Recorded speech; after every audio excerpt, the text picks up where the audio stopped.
Assalamualaikum warahmatullahi wabarakatuh. Innal hamdalillah nahmaduhu wa nasta'inuhu wa nastahdihi wa nastaghfiruh wa na'udzu billahi min shururi anfusina wa sayyiati a'malina.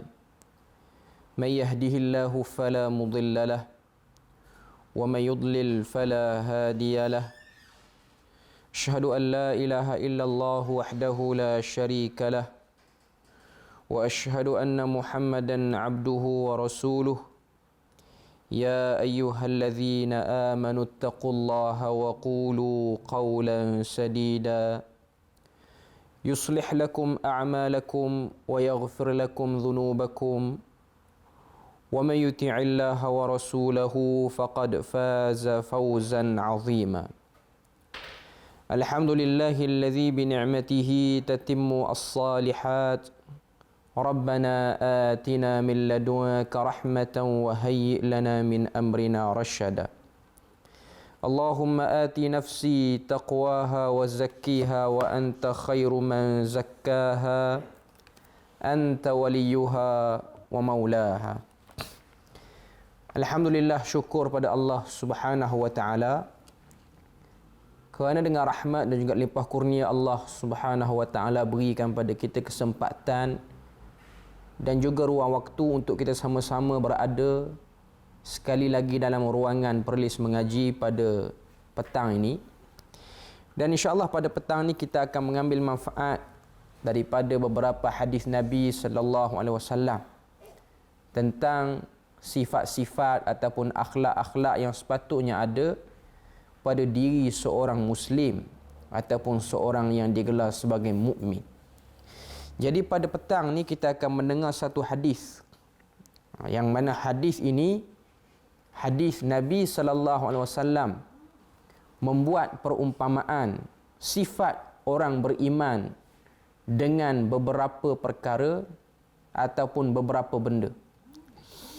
Kita bacakan hadis, kita dengarkan hadis yang diriwayatkan daripada Al-Imam Al-Bukhari an Abi Hurairah radhiyallahu anhu anna Rasulullah sallallahu alaihi wasallam qala mathalul mu'min alladhi kamathali khamati az-zar'i yafi'u waraquhu min haythu atatha ar-rih tukaffi'uha fa idha sakanat i'tadalat wa kadhalika al-mu'min يكفأ بالبلاء ومثل الكافر كمثل الأزرة الصماء معتدلة حتى يقسمها الله إذا شاء. Maksud hadis daripada Abu Hurairah radhiyallahu anhu bahawasanya Rasulullah sallallahu alaihi wasallam telah bersabda.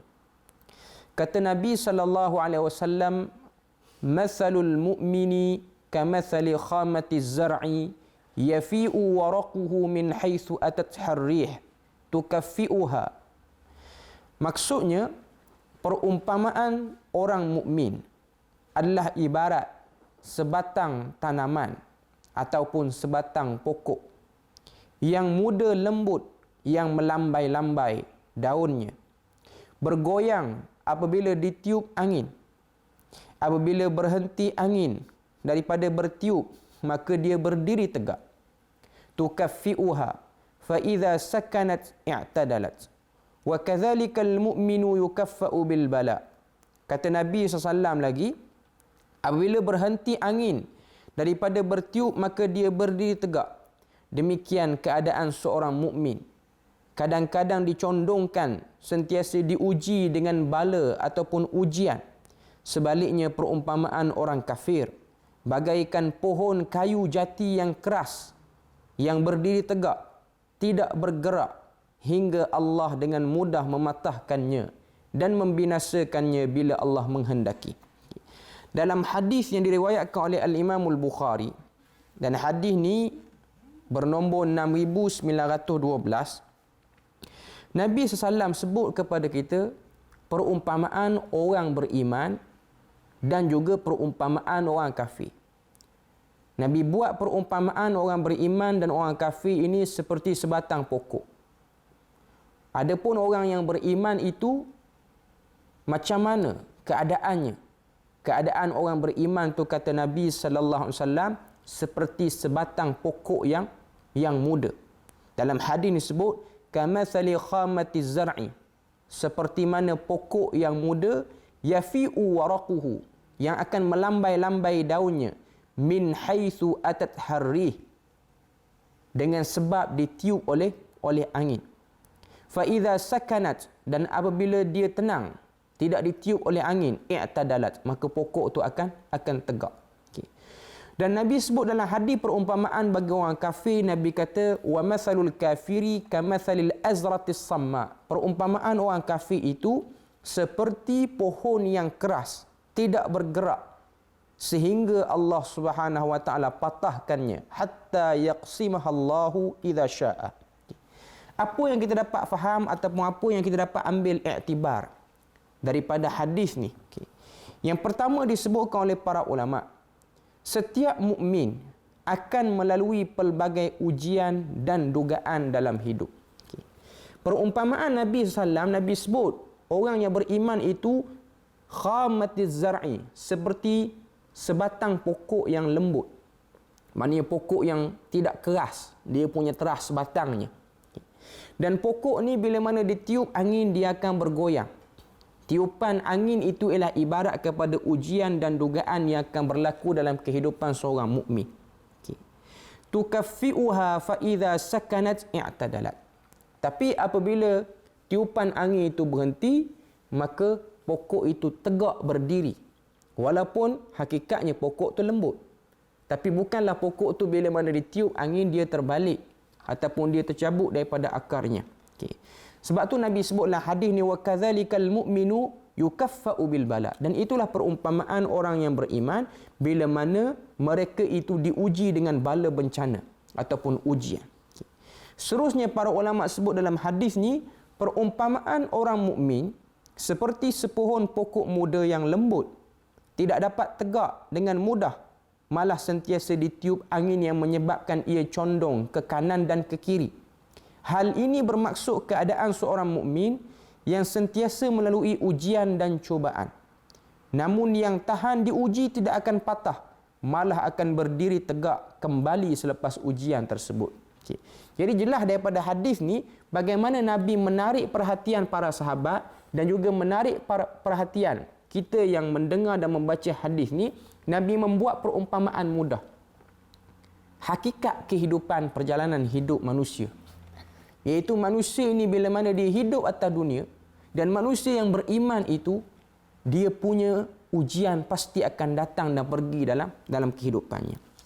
Selain pada tu, para ulama sebut dalam hadis ni, perbandingan orang yang berbuat dosa ataupun orang kafir seperti pokok kayu jati yang keras dan berdiri tegak. Okay. Yang tadi Nabi buat perumpamaan orang mukmin. Yang ni pula Nabi buat perumpamaan orang kafir.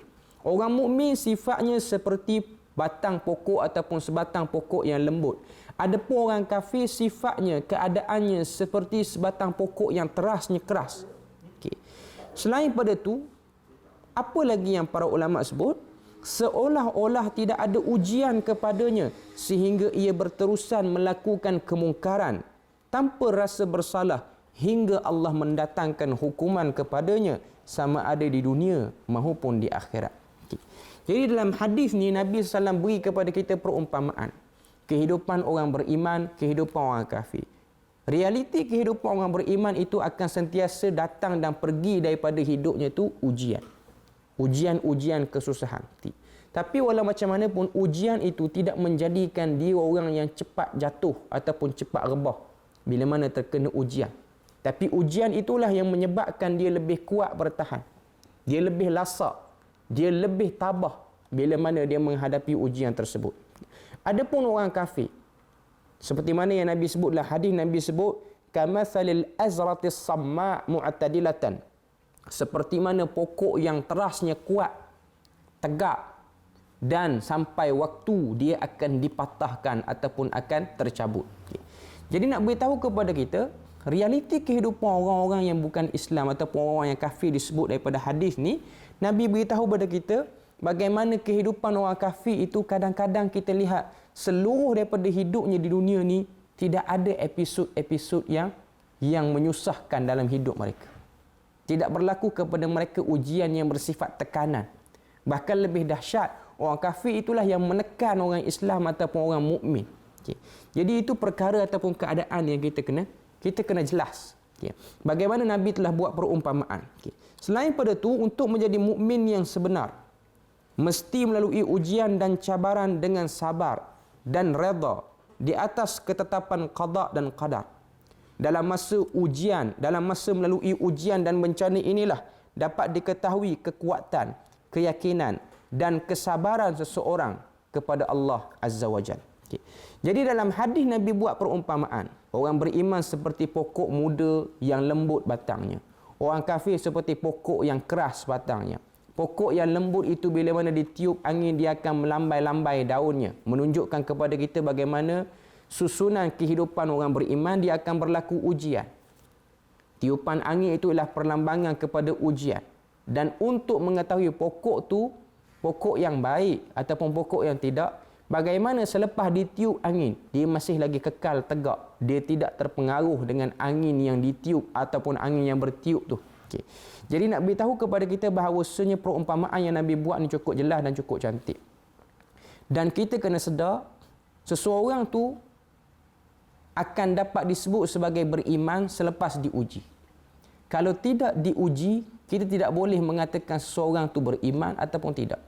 Macam mana kita nak kata seseorang tu dia sabar di atas ujian sedangkan dia belum diuji dengan apa-apa ujian? Dia akan dapat gelaran sabar ataupun gelaran orang yang beriman tu selepas berlakunya ujian, selepas berlalu kepadanya ujian. Okay.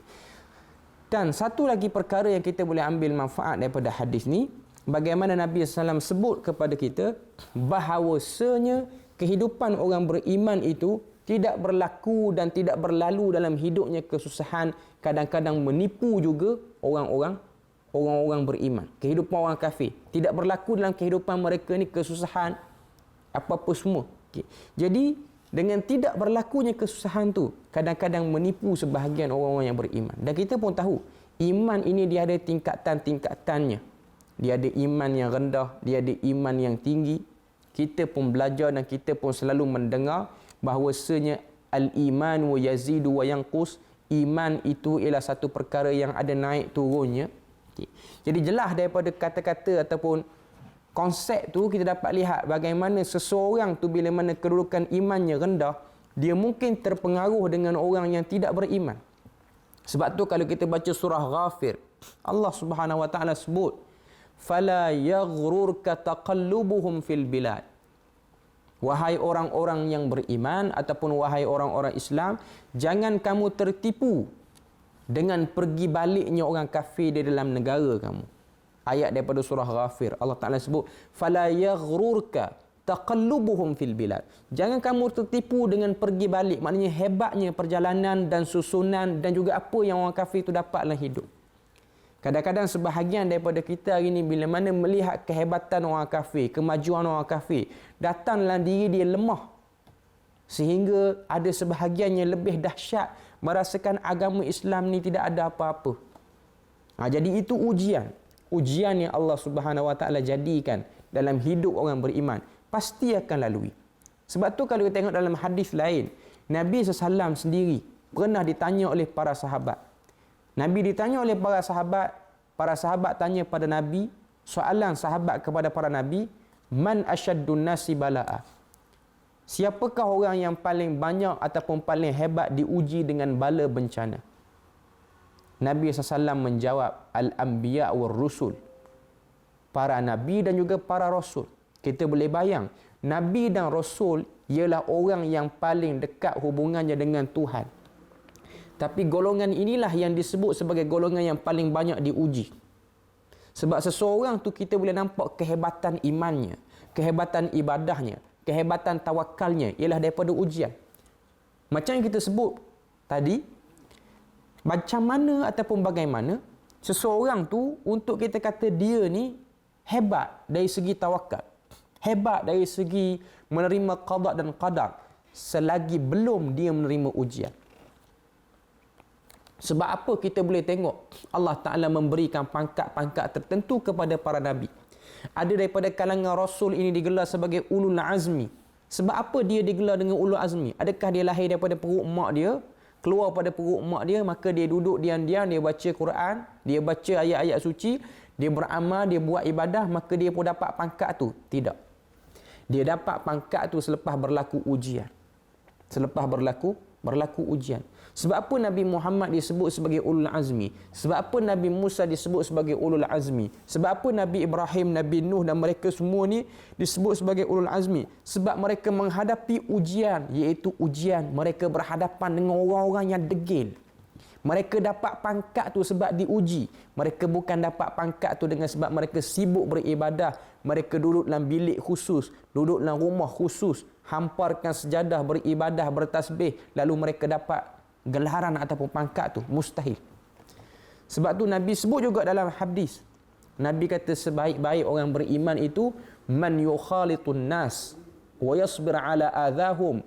Orang yang bercampur dengan orang dan sabar terhadap perangai dan tabiat orang-orang sekeliling. Terbaik ataupun Nabi sebut orang yang terbaik.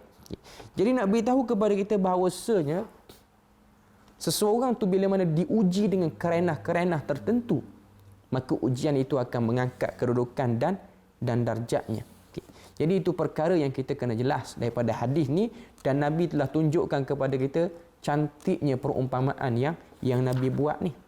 Sebab tu kalau kita tengok dalam Al-Quran, Allah Ta'ala sebut dalam ayat yang ke-155 surah Baqarah, Allah Ta'ala sebut, kita selalu dengar ayat ni, selalu dibacakan ayat ni.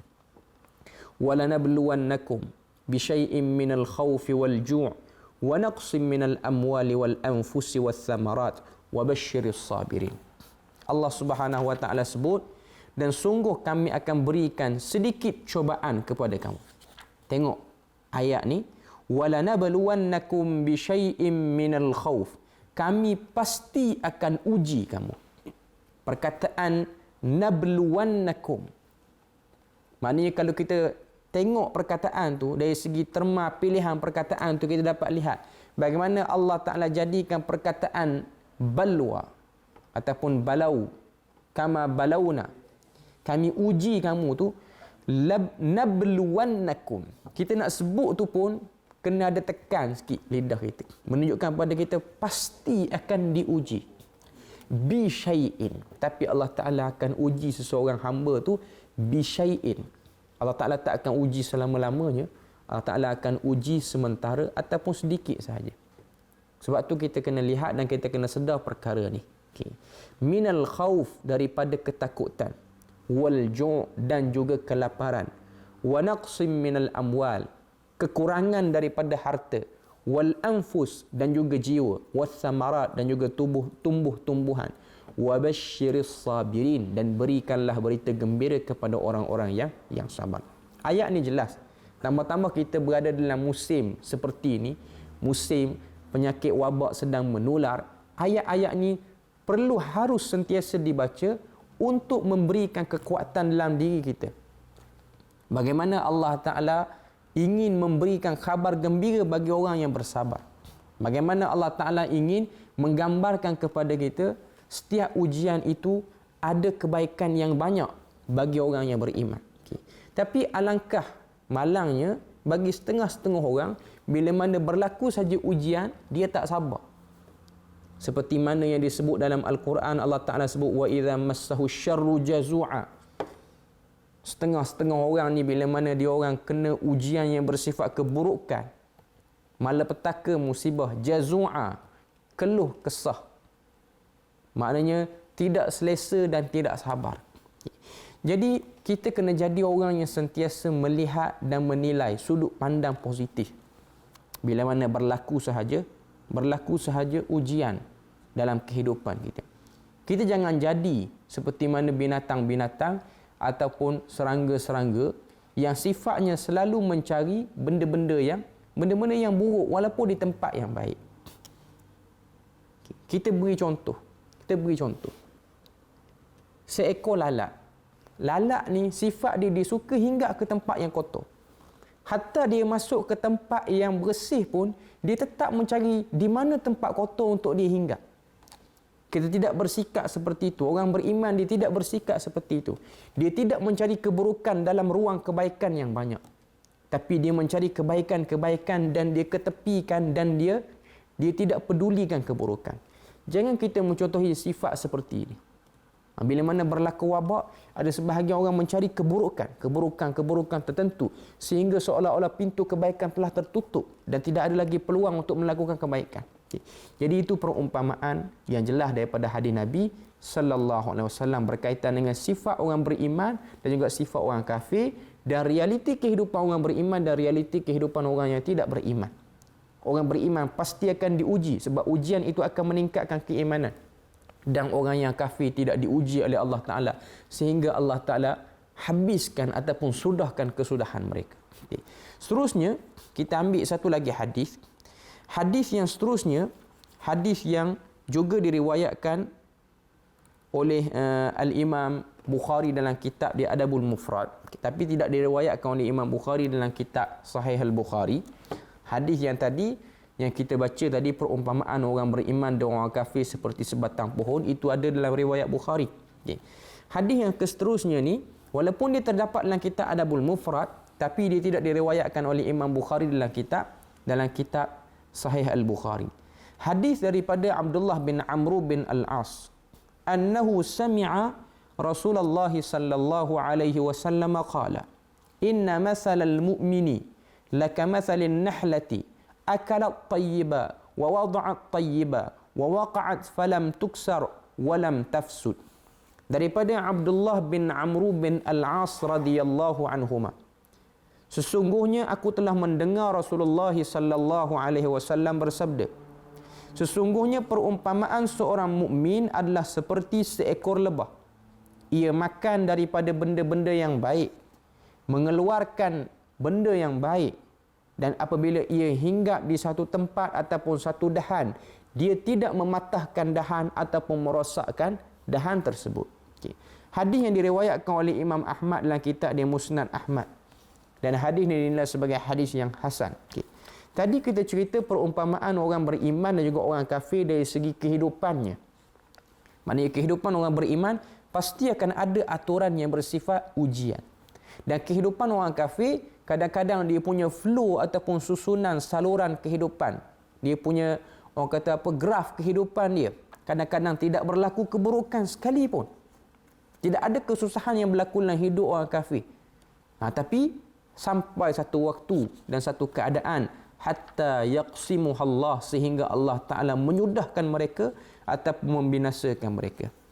Hadis yang seterusnya ni, hadis perumpamaan sifat orang beriman dari segi individu dan juga dari segi kemasyarakatan. Okay.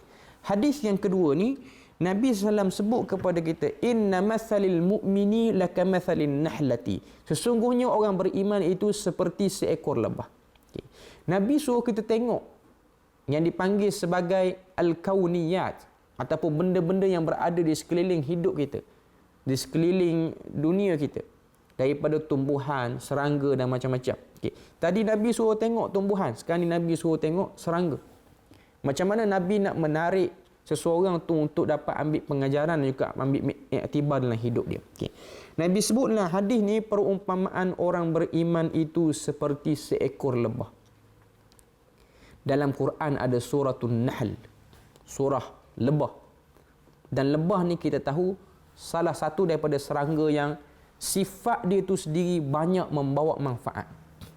Dia bukan seperti serangga-serangga ataupun makhluk perasak yang lain yang mana duduk di tempat yang baik tidak ditimbulkan daripada dirinya melainkan keburukan. Tapi lebah walaupun dia duduk di tempat yang asalnya kosong, tidak ada apa-apa, dia boleh jadikan tempat tu tempat yang baik.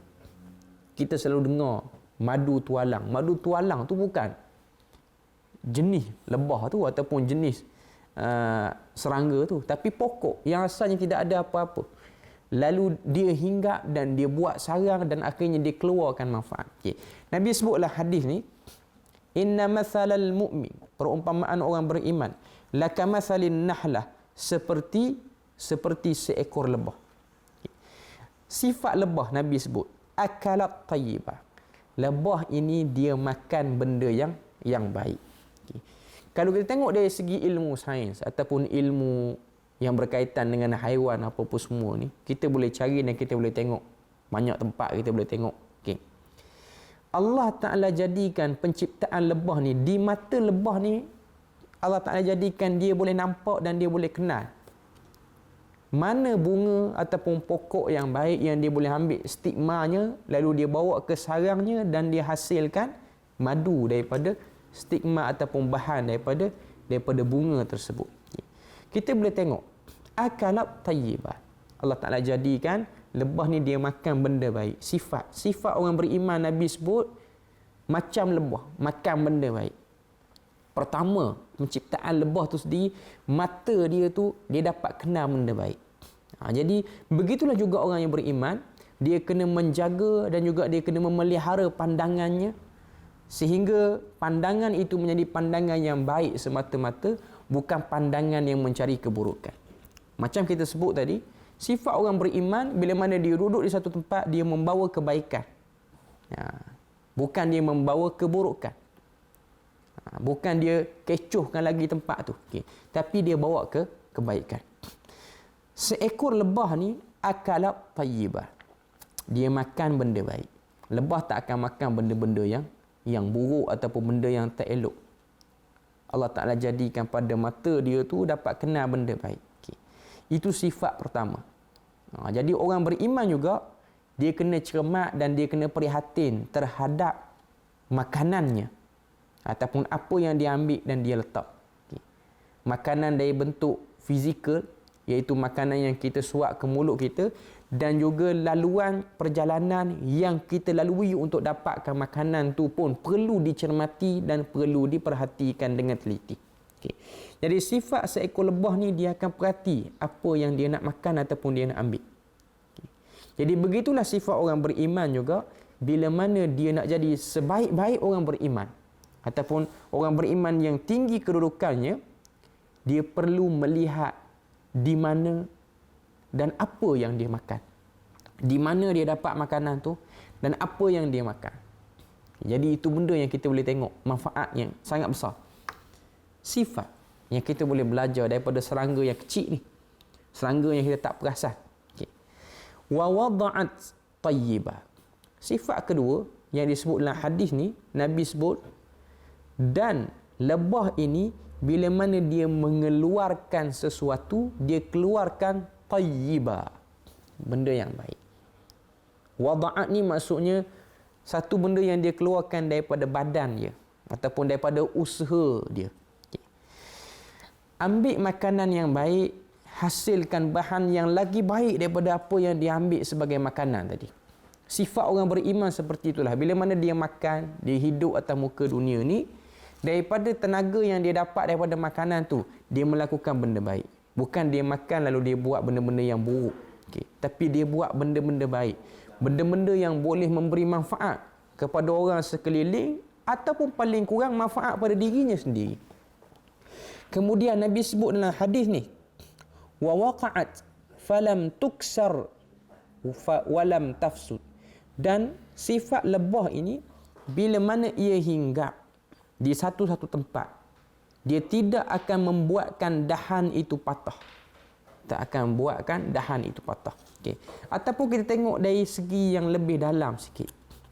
Bagaimana seekor lebah, dia pergi dekat bunga, dia ambil stigma bunga, dia tak rosakkan bunga tersebut. Dia ambil apa yang dia perlu, lepas tu dia balik ke sarang dia. Dia bukan seperti setengah binatang ataupun setengah serangga yang bila mana dia hinggap di satu-satu tempat, dia telah mengurangkan kuantiti benda tu ataupun tempat yang dia hinggap tu. Jadi itu sifat yang sangat baik, yang sangat banyak kita boleh belajar. Falam tuksar, dia tidak akan patah. Tuksar tu maksudnya dia tidak akan patah, ataupun dia sendiri ni bila mana dia duduk di satu tempat tu, berat dia tu tidak akan menyebabkan tempat yang dia duduk tu jadi rosak. Berat badan dia tu tidak menyebabkan dahan yang dia hinggap, ranting pokok yang dia hinggap tu menyebabkan benda tu jadi rosak. Okay. Jadi itu jelas. Kemudian walam tafsud. Okay. Walam tafsud maksudnya perkara ataupun keadaan selepas dia tinggalkan tempat tu tidak mengalami apa-apa perubahan. Okay. Kita tengok apa yang disebutkan oleh para ulama. Okay. Seorang mukmin perlu sentiasa melakukan amal kebaikan walau kepada sesiapa pun dan di mana sahaja. Itu pertama manfaat yang disebutkan oleh para ulama berkaitan dengan hadis ni. Sifat orang beriman ni, dia duduk di mana sahaja pun dia buat kebaikan. Dan kita boleh tengok lebah ni dia antara serangga yang membentuk koloni ataupun membentuk kumpulan. Dia tidak ada orang kata apa? Sarang lebah yang ada seekor je lebah duduk situ. Dia mesti ramai lebah duduk situ. Banyak lebah duduk situ. Okey. Jadi kita boleh tengok bagaimana perumpamaan sifat tu, keadaan tu. Jadi orang beriman dia bukan hidup menyendiri, dia hidup bermasyarakat dan dia memberi peranan pada masyarakat untuk membaikkan masyarakat tu. Membaikkan masyarakat tu. Okay. Yang kedua, seorang mukmin sepatutnya berperanan sebagai ejen perubahan di mana sahaja dia berada. Okay. Itu juga antara benda yang kita dah sebut tadi, tapi kita kena jelas dalam bab ni. Orang beriman di mana saja dia duduk, duduknya dia tu duduk yang orang selesa, duduk yang menyebabkan orang dapat manfaat banyak. Duduk yang menyebabkan orang tu jadi mustarih. Mustarih ni maksudnya orang jadi selesa. Orang jadi sedap bila mana dia ada. Kita tak nak jadi orang yang mustarah anhu. Mustarah ni maknanya dia tak ada di tempat tu ataupun dia tiada di tempat tu, baru orang selesa. Dia ada orang, dia duduk tempat tu, orang selesa, dan dia ada sejenis lagi orang, dia tiada tempat tu, baru selesa tempat tu.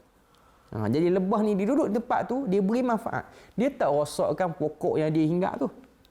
Bahkan dia tambah lagi nilai tambah kepada pokok tu. Sehingga orang sanggup panjat untuk ambil madunya, untuk ambil manfaat yang telah dia buat di kawasan tu. Yang ketiga, jadilah kita seperti lebah yang berperanan secara semula jadi, membantu proses pendebungaan bunga-bunga dan dalam masa yang sama menghasilkan madu. Kita perlu sentiasa memberi manfaat kepada orang lain. Seperti mana lebah menghasilkan madu. Madu tu banyak manfaat. Tidak sempat untuk kita bahas manfaat daripada madu tu sendiri. Cuma cukuplah kita tahu madu tu sendiri banyak kelebihan-kelebihan yang banyak, khususnya dari segi perubatan, dari segi kesihatan, dan dia di antara benda yang sangat-sangat bernilai ataupun benda-benda yang sangat beri nilai tambah kepada tubuh badan manusia. Okay. Yang keempat, jadilah kita seperti lebah, mendapat sesuatu dari sumber yang baik, mengguna dan menyumbang kepada manusia lain juga yang baik dan bermanfaat. Okay. Jadi nak beritahu kepada kita, ini pun dah kita sebut tadi, tapi kita ulang sekali lagi di sini, kita mencontohi sifat lebah. Bagaimana lebah itu dia pergi ke tempat yang baik. Kalau kita tengok dalam Al-Quran, Allah Ta'ala sebut wa auha ilan nahli anittakhidhi minal jibali buyuta, dan kami wahyukan kepada lebah ini untuk dia pergi ke tempat-tempat tertentu untuk dia buat sarang. Allah Ta'ala guna perkataan wa auha. Wa auha kalau kita terjemah dalam bahasa Melayu kita ialah diwahyukan. Tapi wahyu sini bukanlah wahyu yang diturunkan macam Jibril turunkan kepada Nabi. Wahyu sini maksudnya ialah ilham. Maknanya kita ni sama macam lebah lah. Kita ada ilham yang baik yang akan datang dalam diri kita. Marilah kita berusaha untuk meninggalkan warisan yang unggul ataupun legasi yang baik di mana pun kita berada. Berlumba untuk meninggalkan kebaikan seperti lebah yang meninggalkan legasi madu yang baik ataupun yang bermanfaat. Okay. Jadi kita berusaha untuk jadi orang-orang yang mencari peluang di mana tempat untuk kita berikan manfaat dan kebaikan. Bukan kita mencari kesempatan ataupun mengambil kesempatan di atas tempat-tempat yang dah kita lalui ataupun dah kita duduk. Lalu dengan perbuatan tersebut tidak bertambah pada diri orang tu melainkan keburukan. Kita nak jadi seperti mana lebah bila mana dia duduk di satu tempat, tempat tu jadi naik nilainya. Jadi berharga tempat tu. Dan yang keenam, perlu diingat, kualiti madu yang dihasilkan oleh lebah bergantung kepada sumber yang menghasilkan madu. Kita haruslah memastikan sumber-sumbernya, yakni guru yang mendidik, ilmu yang diperolehi, pentarbiahan yang membentuk diri kita, rakan-rakan seperjuangan yang bersama, jemaah kita yang bergabung dengannya dan lain-lain. Okay, jadi nak beritahu pada kita pembentukan, sebab lebah ni dia makhluk yang serangga yang berkomuniti. Kalau kita tengok dari segi ilmu sains, dalam satu sarang lebah ni dia ada ratu lebah, dia ada lebah pekerja, dan dia ada lebah yang yang menghasilkan madu. Maknanya ada 3 kasta ataupun 3 kedudukan. Lebah ratu sentiasa melahirkan generasi dia. Kemudian lebah pekerja yang akan keluar ambil ataupun cari stigma bunga-bunga untuk menghasilkan madu lebih baik dan lebih baik. Okay. Dan sungguhnya lebah yang bekerja di sarang untuk menghasilkan madu. Dan kita boleh tengok itu benda yang Allah Ta'ala jadikan. Bahkan kalau kita kaji dengan lebih lagi, bagaimana sarang lebah ni dia punya petak-petak sarang tu dibuat dengan ukuran yang sama. Maknanya kalau orang yang kaji, kita boleh tengok bagaimana Allah Ta'ala ilhamkan tidak ada satu ataupun 1 milimeter yang terlebih ataupun yang ni kurang, tidak ada. Maha suci Allah terhadap apa yang telah dia tunjukkan kepada kita untuk kita ambil manfaat. Seterusnya, yang terakhir sebagai tambahan, dia tak disebut tapi saya nak sebut di sini. Lebah, bila mana kita mengganggu kumpulan dia juga akan menyerang kita.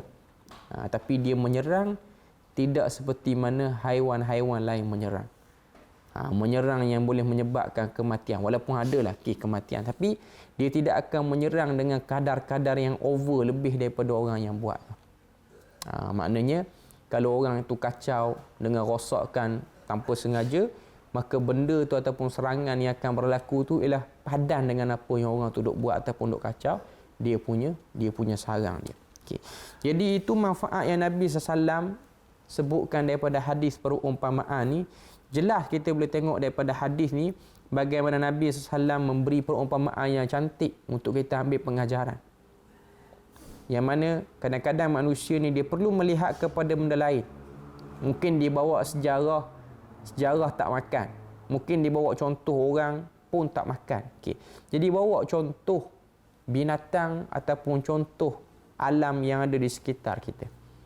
Contoh-contoh ni dia akan lebih menyebabkan kita ni dapat ambil manfaat yang lebih banyak lagi. Sebab binatang dan juga tumbuhan ni dia termasuk daripada al-jamadat ataupun benda-benda yang tidak bergerak, ataupun binatang ni dia benda-benda yang tidak menerima hisab dosa pahala, tapi dia orang dapat hidup dengan kehidupan yang baik. Okay. Jadi itulah sedikit sebanyak kita punya perbahasan ataupun kita punya perbincangan, perkongsian pada petang ni. Semoga Allah Subhanahu Wa Taala beri kepada kita rahmat dan juga barakah. Jadi setakat tu saja kita punya perkongsian pada petang ni daripada 2 hadis yang dah kita dengar tadi, iaitu perumpamaan orang beriman seperti sebatang pohon dan juga perumpamaan orang beriman itu seperti kumpulan lebah yang dah kita baca daripada 2 hadis ni.